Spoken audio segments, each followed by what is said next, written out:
మీ ఎలాంటి వ్యాపార ప్రకటనలకైనా వెంటనే మా ఛానల్ సంప్రదించండి. నమస్తే. ఈరోజు మన స్టూడియోలో ప్రముఖ ఆధ్యాత్మికవేత్త, జ్యోతిష్య వాస్తు పండితులు, లలితాదేవి ఉపాసకులు బ్రహ్మశ్రీ నానాజీ పట్నాయక్ గారు ఉన్నారు. గురుగారితో మాట్లాడేద్దాం. నమస్కారం గురుగారు. శ్రీమాత్రే నమః. సో సెప్టెంబర్ మాసం మిథున రాశి వారి పరిస్థితి ఏ విధంగా ఉండబోతుంది? అంటే వీళ్ళ లగ్నాధిపతి అయినటువంటి బుధుడు 16వ తేదీ నుంచి 4లో ఎగ్జాల్ట్ అవుతున్నాడు. అంటే వీళ్ళకి 16వ తేదీ నుంచి ఒక 25 రోజుల పాటు కంప్లీట్గా వీళ్ళు ఏదైతే ఎడ్యుకేషన్ పరంగా అనుకోండి, లేకపోతే ఏదైనా మీడియేటింగ్ ద్వారా ధనయోగం అనుకోండి, భూముల వల్ల, గృహం వల్ల, లేకపోతే కన్స్ట్రక్షను, బిజినెస్ రిలేటెడ్ ఏదైనా పెట్టుకోవడానికి వీటికి చాలా చాలా చాలా బాగుంది చెప్పాలంటే. అయితే ఇక్కడ మనకి ధనాధిపతి గ్రహణం పడుతుంది కాబట్టి పర్టికులర్గా 7వ తేదీ నుంచి మనీ మ్యాటర్స్ విషయంలో మాత్రం చాలా జాగ్రత్తగా ఉండాలి, కుటుంబ సభ్యుల విషయంలో కూడా. ఎందుకంటే ఇక్కడ చంద్రుడు మనస్కారకుడు, కుటుంబకారకుడు అవుతున్నాడు. ఈయన ఎప్పుడైతే 9వ స్థానంలో గ్రహణంలో ఉంటాడో ఇది పర్టికులర్గా కేర్ తీసుకోవాల్సినటువంటి అంశము. సో ఇది జాగ్రత్తగా ఉండాలి. ఒక్క విషయంలో మాత్రం కొంత జాగ్రత్త పడాలి. 21వ తేదీ నుంచి ఏదైనా మీడియేటింగ్గా ఉండే విషయం, లేకపోతే ఒక మాట అన్నప్పుడు అవతల వాళ్ళు దాన్ని ఇంకో రకంగా తీసుకోవడం. ఇక్కడ ఒక రకంగా చెప్పాలంటే రవి, కేతువు వీళ్ళు ఉన్నందుకు 17వ తేదీ వరకు సంథింగ్, అంటే 17వ తేదీ నుంచి అక్కడికి వెళ్తున్నాడు రవి. సో 17వ తేదీ నుంచి దాని ప్రభావం ఉంటుంది ఖచ్చితంగా, అందులో ఎటువంటి డౌట్ లేదు. కాకపోతే ఏంటంటే ఇక్కడ 3వ స్థానంలో ఉండే గ్రహాలు, పాపగ్రహాలు, అక్కడే గ్రహణం పట్టడం. ఎందుకంటే రవి, చంద్ర, కేతువు వీళ్ళందరూ కూడా ఆ గ్రహ ప్రభావం ఉంటుంది ఎంతైనా కూడా, ఎంత కాదనుకున్నా కూడా.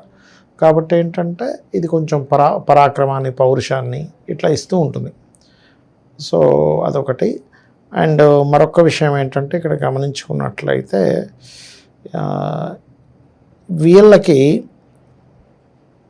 తల్లి నుంచి రావాల్సినవి ఏమైనా, లేకపోతే భూ సంబంధించినవి ఏమైనా రావడం ఇటువంటి బలంగా చూపిస్తున్నాయి. 16, 17 తేదీల నుంచి కుజుడు కూడా మారుతాడు 5వ స్థానంలోకి. 4లో ఉన్న కుజుడు ఎప్పుడైతే మారుతాడో గతంలో ఎప్పటి నుంచో ఉన్న చిన్న చిన్న హెల్త్ ఇష్యూస్ కానివ్వండి, వీటన్నిటికీ కొంత రిలీఫ్ అనేటువంటిది లభిస్తుంది. కాకపోతే పంచమంలో కుజుడు ఉన్నందుకు ప్రేమ వ్యవహారాలు, కాస్త ఫ్రెండ్స్తో తెలియని కొన్ని ఘర్షణలు, ఒక్కొక్కసారి చూడండి ఇదేంటంటే కుజుడు వీళ్ళకి పూర్వజన్మ కర్మకారకుడు కాబట్టి 5వ స్థానం అనేటువంటిది ఆలోచన, ప్రేమ వ్యవహారము, లేకపోతే సంతానము, ఈ యొక్క స్థానంగా చెప్తూ ఉంటారు. కాబట్టి ఈ సంతానం విషయంలోని, ఆలోచన విషయంలోని, షేర్ మార్కెటింగ్ రిలేటెడ్ సంబంధించినటువంటి అంశాల్లోని చాలా చాలా చాలా జాగ్రత్త వహించాలి. ఇది గుర్తుపెట్టుకోండి. ఇక 7వ స్థానాధిపతి ఎవరైతే గురువు, వీరికి ప్రత్యేకంగా ఇప్పుడున్న స్థితి ఏంటంటే లగ్నంలో సంచరిస్తున్నాడు మిథునం వారికి.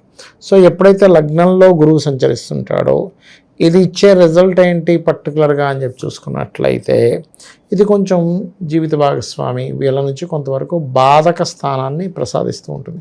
కాకపోతే ఈ దశమాధిపతి కూడా అయ్యాడు కాబట్టి ఉద్యోగ అవకాశాలు కూడా వస్తాయి.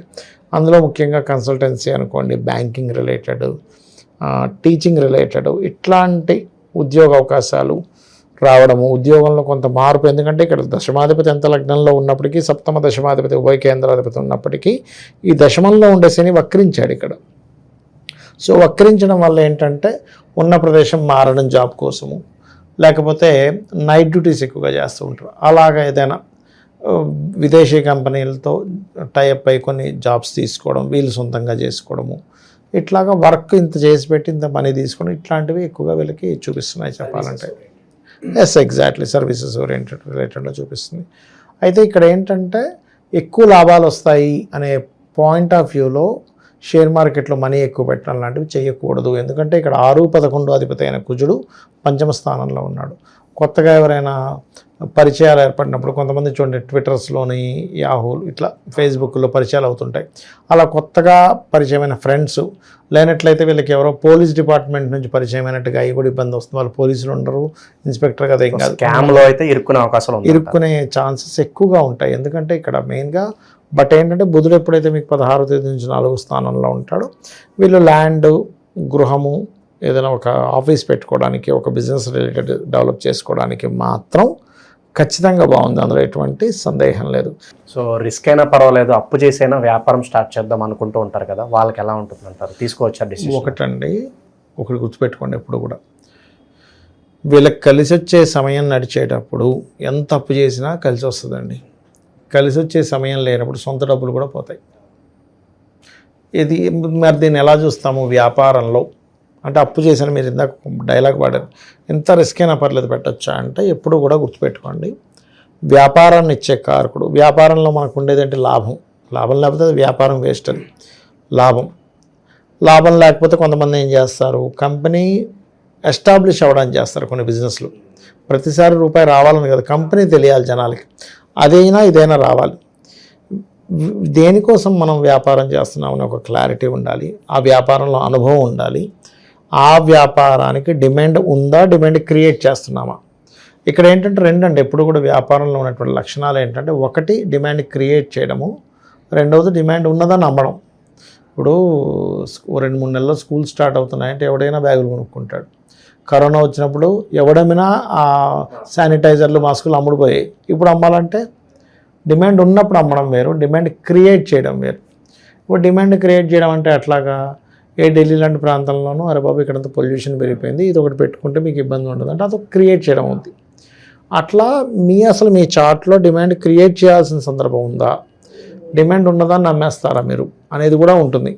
ఏ ప్రోడక్ట్ అమ్ముతారు అనేటువంటిది ఉంటుంది, ఏ ప్రోడక్ట్ ద్వారా మీకు డబ్బులు వస్తే బాగుంటుందని ఉంటుంది. ఇక్కడ ఏంటంటే చాలామంది అంటుంటారు, ఏమంటే నేను ఏ బిజినెస్ చేయాలి, నాకెందుకో బిజినెస్లో డబ్బులు రావట్లేదు అంటుంటారు. నేనేమంటానంటే మీకు అసలు ఆ బిజినెస్లో ధనయోగమే లేదు, ఆ బిజినెస్లో మీకు నష్టయోగం ఉన్నప్పుడు మీరు ఏం లాభం చేసి. ఇక్కడ ఏంటంటే జ్యోతిష్శాస్త్రం ఎప్పుడు కూడా నువ్వు దేన్ని జోలికి వెళ్తే నువ్వు బాగుపడతావు, నువ్వు ఎలా ఉంటే నువ్వు బాగుపడతావు, ఏ రూట్లోకి వెళ్తే నువ్వు పాడైపోతావు చెప్పేదే జ్యోతిష్శాస్త్రం. వెళ్ళి మీకు ఫుడ్లో బాగాలేదు, ఇందాక కూడా ఒక జాతకం మాట్లాడా, ఫుడ్లో రోజుకు ఒక 10,000 నడుస్తే రూపాయి కనబడుతుంది, 5,000 నడుస్తుంది హోటల్.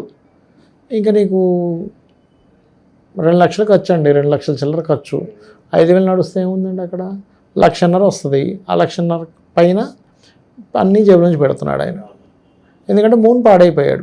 ఆయన ఏం చేయాలి, మెడికల్ రిలేటెడ్ మెషినరీస్ ఏమైనా సేల్ చేస్తే మళ్ళీ అద్భుతమైన ధనం వస్తుంది.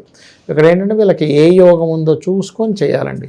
అది కాకపోతే 4వ స్థానంలో బుధుడు ఉన్నందుకు మిథునం వారికి ఎస్టాబ్లిష్మెంట్కి బాగుంది, బట్ మీకు ఏది బాగుందో తెలుసుకోగలగాలి. అది సో స్థిరత్వం లేదు, ఎక్కడికక్కడ పెండింగ్ పడుతున్న పనులు అనుకున్న వాళ్ళకి లలితా సహస్రనామంలో ఎలాంటి మంత్రాలు చెప్పించుకుంటే బాగుంటుంది అంటారు? ఒకటేనండి, ఇక్కడ ఏంటంటే పెండింగ్ అయిపోతున్నాయి, పెండింగ్ పడుతున్నాయి, వర్క్స్ అన్నీ ఆగిపోతున్నాయి అన్నప్పుడు మాత్రం ఓం కామేశ్వర ముఖాలోక కల్పిత శ్రీ గణేశ్వరాయ నమః. ఓవరాల్గా మిథున రాశి వారి పరిస్థితి ఈ మాసం ఏ విధంగా ఉండబోతుంది అద్భుతంగా వివరించారు. ధన్యవాదాలు. శ్రీమాత్రే నమః.